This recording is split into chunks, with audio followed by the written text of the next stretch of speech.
Assalamualaikum warahmatullahi wabarakatuh. Halo teman-teman pecinta satwa. Apa jadinya jika ada hewan yang saling memangsa?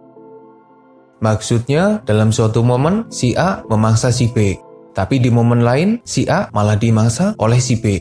Siapa yang sebenarnya jadi pemangsa dan siapa yang jadi mangsanya? Dalam video ini, admin akan membahas para hewan yang saling memangsa. Tapi sebelum lanjut, jangan lupa subscribe channel Dunia Binatang Liar.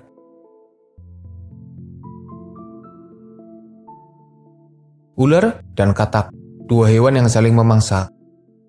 Yang lebih sering terjadi adalah ular yang memakan katak.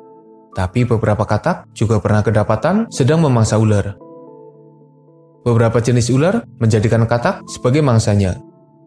Entah katak ataupun kodok, daripada terlalu panjang jelasinya, kita sebut saja sebagai katak.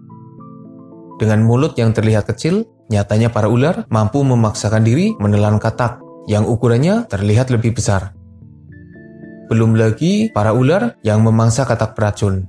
Mereka punya kemampuan khusus untuk menetralisir racun yang ada pada katak. Bahkan ada penelitian yang membahas alasan ular memakan katak beracun demi bisa mencuri racun mereka. Benarkah demikian? Meski jadi salah satu mangsa bagi para ular, tapi beberapa katak yang berukuran besar juga pernah terlihat sedang memangsa ular. Entah ular kecil atau ular dengan tubuh yang lumayan panjang. Katak ternyata punya kemampuan hebat, di mana mereka bisa menahan serangan ular yang menggigitnya berkali-kali. Mereka juga bisa menelan ular dalam kondisi utuh, meski ular itu terus meronta untuk melepaskan diri.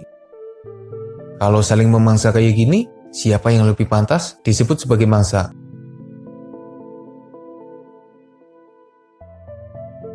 Buaya bisa saja memangsa singa yang berada di perairan. Dengan serangan yang mendadak, buaya bisa mengalahkan singa dengan sekali gigitan. Mengingat buaya punya deretan taring tajam dan rahang mereka juga jadi salah satu yang paling kuat. Tapi para buaya jadi lemah jika berada di daratan. Kalau di dalam air, mereka bisa memangsa singa, sementara di daratan, singa yang malah memangsa buaya. Dengan serangan bertubi-tubi, para singa bisa saja mengalahkan buaya dengan mudah, asalkan dilakukan di daratan. Yang satu jago di daratan, dan yang satu jago di dalam air.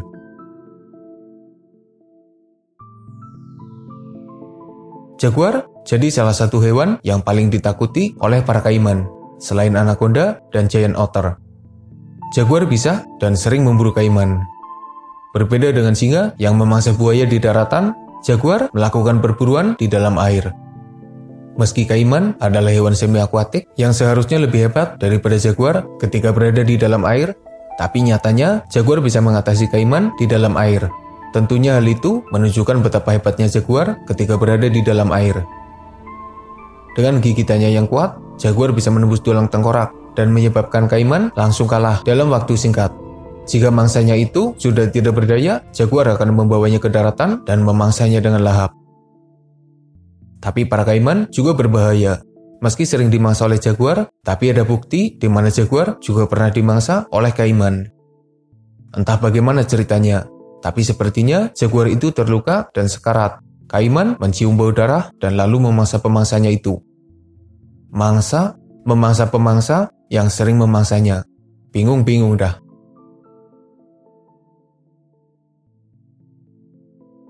Dalam kondisi kelaparan, ketika tidak ada mangsa lain yang bisa diburu, macan tutul akan jadi sangat berbahaya. Melihat ada hyena yang melintas, macan tutul bisa saja memburunya dan lalu memangsanya. Padahal, biasanya macan tutul jaga jarak dengan hyena, karena pada beberapa momen, macan tutul terlihat tidak berdaya saat berhadapan dengan hyena. Apa yang menyebabkan macan tutul begitu nekat? Tentunya mereka kelaparan dan butuh makan. Demi bisa bertahan hidup, mereka harus melakukannya, memburu para hyena. Tapi, hyena juga bisa saja memangsa macan tutul. Jika para hyena menemukan macan tutul kecil, mereka akan memangsanya. Sementara macan tutul dewasa mungkin tidak diburu secara langsung karena hyena bukan pemangsa yang hebat. Tapi jika ada macan tutul yang sekarat, hyena bisa saja menjadikan macan tutul sebagai mangsanya. Hyena mah apa aja, yang penting bisa kenyang.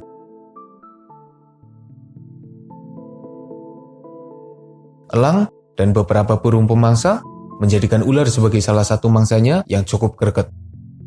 Dengan serangan kaki bercakar tajam, serta paruh bengkok yang bisa digunakan untuk mencapik tubuh ular, para burung biasanya mengalahkan mangsa berbahayanya itu. Meski menghadapi serangan berbisa, tapi para burung bisa mengatasinya dan mereka mendapat mangsa yang greget. Tapi beberapa ular juga menjadikan burung sebagai mangsanya. Biasanya para ular memburu burung kecil yang ada di sarang, atau mungkin ular besar yang memangsa burung dewasa. Tapi tentunya bukan burung pemangsa yang diburu oleh para ular. Bisa-bisa malah mereka yang diburu. Dua musuh abadi di alam liar yang susah berdamai. Jika keduanya bertemu, maka biasanya akan terjadi pertarungan. Ada beberapa momen di mana para singa bukan hanya menyerang dan mengalahkan hyena, tapi mereka juga memangsanya. Meski jarang terjadi, tapi momen di mana singa memangsa hyena memang beberapa kali terekam kamera. Sementara para hyena memperlakukan singa seperti macan tutul. Jika menemukan singa kecil, para hyena akan memangsanya. Dan jika menemukan bangkai singa daripada mubazir, hyena juga akan memangsanya. Burung elang, burung laut, angsa, dan berbagai jenis burung lainnya sering memburu ikan. Ada yang terbang di atas permukaan air dan menangkap ikan, ada yang berenang dan menangkap ikan yang ada di sekitarnya, ada pula yang terjun ke dalam air dan menyelam untuk menangkap ikan yang ada di dalam air. Tapi beberapa ikan pemangsa juga pernah terlihat memangsa burung. Sebut saja ikan lele besar, ikan hiu, atau giant trevally. Mereka punya kemampuan dan kemauan untuk memburu para burung yang ada di sekitar perairan. Ada dua ular yang bisa dan pernah terlihat memangsa buaya. Piton memangsa buaya di kawasan Afrika dan Asia, sementara anaconda memangsa kaiman atau mungkin alligator di kawasan Amerika Selatan. Dengan tubuh besarnya, para ular bisa mengalahkan buaya dan lalu memangsa mereka dalam kondisi utuh. Tapi para buaya juga bisa dan sepertinya tidak mengalami masalah berarti untuk memburu dan memangsa ular. Dengan gigitan cepat, para buaya mengayunkan tubuh ular agar tidak bisa menyerang balik. Setelah para ular tidak berdaya, maka para buaya akan memangsa mereka. Ada beberapa hewan yang saling memangsa. Alasannya beragam, tapi biasanya karena mereka kelaparan dan tidak menemukan mangsa lain. Sehingga mau tidak mau, mereka akan memburu apa saja yang bisa diburu, termasuk pesaing yang kadang memburu mereka. Semoga bermanfaat. Makasih udah nonton. Mohon maaf jika masih banyak kesalahan.